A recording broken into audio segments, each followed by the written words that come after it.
안녕하세요. 1월 9일 목요일 마이드라에 오신 여러분들을 환영하고 축복합니다.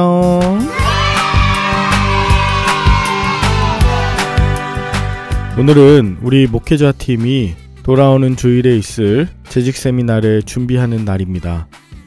어떻게 우리 교회가 다시 생명을 살리고 평화를 노래하는 신앙 공동체가 될 수 있을지에 대해 함께 나누고 결단하는 시간이 될 거예요. 이런 시간을 갖는 게 저는 너무나 행복한데요. 화요일 오전에 주간 사역을 함께 나누고 토요일에는 목회자 경건회를 통해서 주일에 있을 예배와 또 삶을 나누고 주일날 오후에는 그날 예배나 아니면 교회에서 있었던 다양한 이야기들과 한 주간에 대한 계획들을 나누곤 하죠. 그렇게 나누다 보면 서로가 무엇에 관심하고 있는지 어떤 신앙의 생활을 하고 있는지 나누게 되죠. 코로나 전후로 서로에게 관심을 갖기보다 각자 도생했던 신앙생활과 이웃과 세상에 대해 무관심했던 삶의 태도에서 하나님과 관계하고 나 자신을 돌아보고 그리고 서로와 이웃과 함께 하나 된 친밀한 관계, 그것이 올해 내내 이어졌으면 좋겠습니다. 그러면 힘차게 마이드라를 시작하도록 하겠습니다. 자, 출발!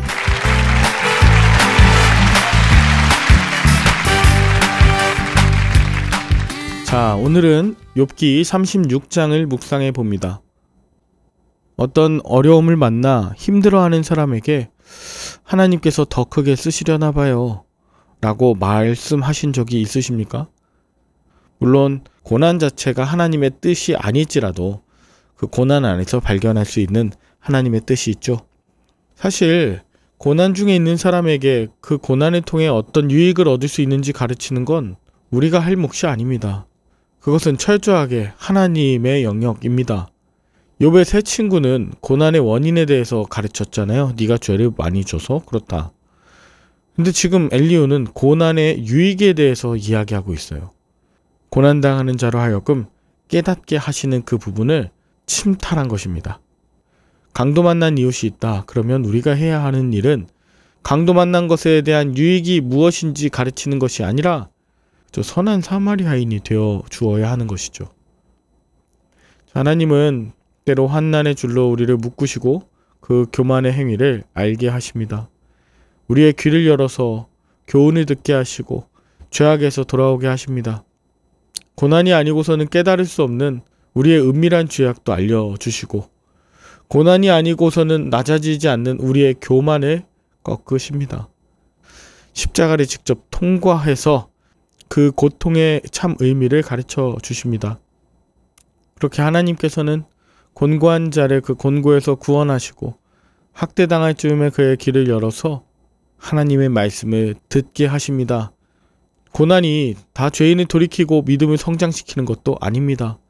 고난 중에 성품이 부드러워지는 자가 있는가 하면 더 악해지고 약해지는 사람도 있습니다. 어떤 분들은 더 분노를 쌓으면서 하나님께 간구하지도 않습니다. 그래서 고난이 축복이라고 하는 건 모든 사람에게 적용되는 일이 아닙니다. 고난 앞에서 어떻게 반응하느냐에 따라 달라지는 것이죠.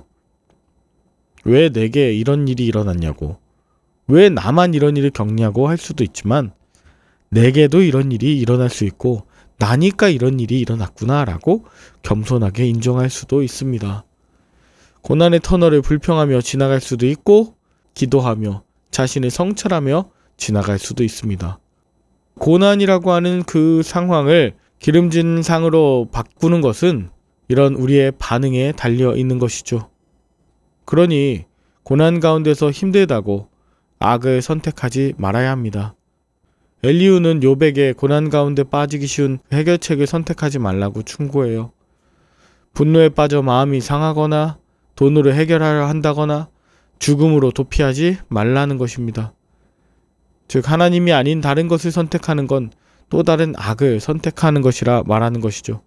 그런 방식으론 결코 고난을 극복할 수 없고 오히려 활에 자초해서 더욱 자신을 고통스럽게 만들 뿐입니다.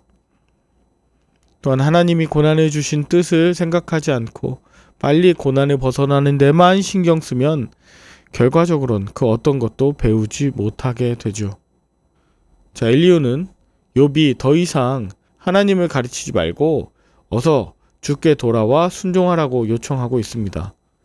만약 욥이 죄인이었다면 이 말을 정말 뼈아프게 듣고 새겨야 했을 텐데 욥은 인간이 모두가 연약한 죄인이라는 사실 말곤 이렇게 자신이 고통을 겪어야 할 만큼 치명적인 잘못을 범하진 않았다고 믿고 있었습니다.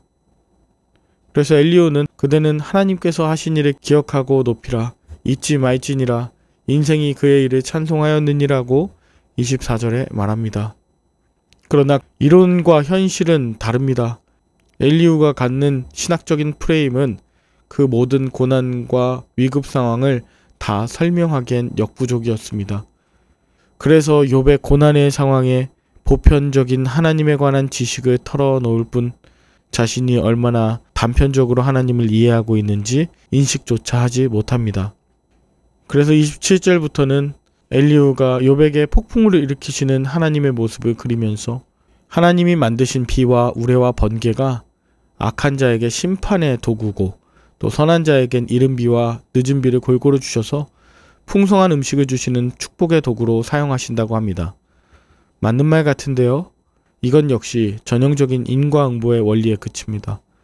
엘리후는 악인들에게도 골고루 비와 햇빛을 주시는 하나님, 악인들을 심판하실 때 주는 가뭄과 기근에 의인들도 같이 고난을 받는다는 것에 대해선 주목하지 못했습니다. 한낱 짐승들도 인과응보의 원리를 알고 있는데 욥이 그것도 몰라서 회개하지 않는다고 그렇게 마지막 33절에서 책망하지만 반대로 피조물도 알고 있는 이 하나님의 창조의 신비를 엘리후만 모르고 있는 건 아닌지 되묻고 싶습니다.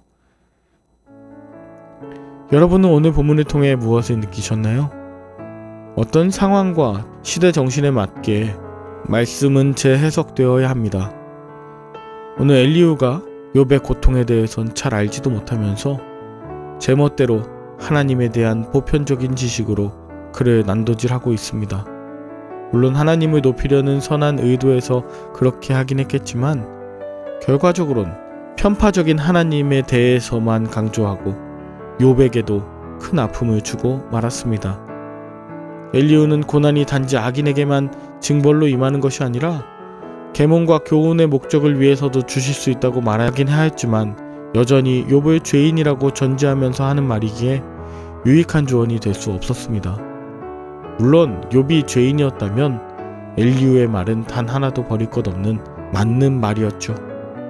성경을 보는 것만큼 나를 돌아보고 서로를 돌아보는 이 마음의 문이 열리길 간절히 축복합니다. 함께 기도할까요?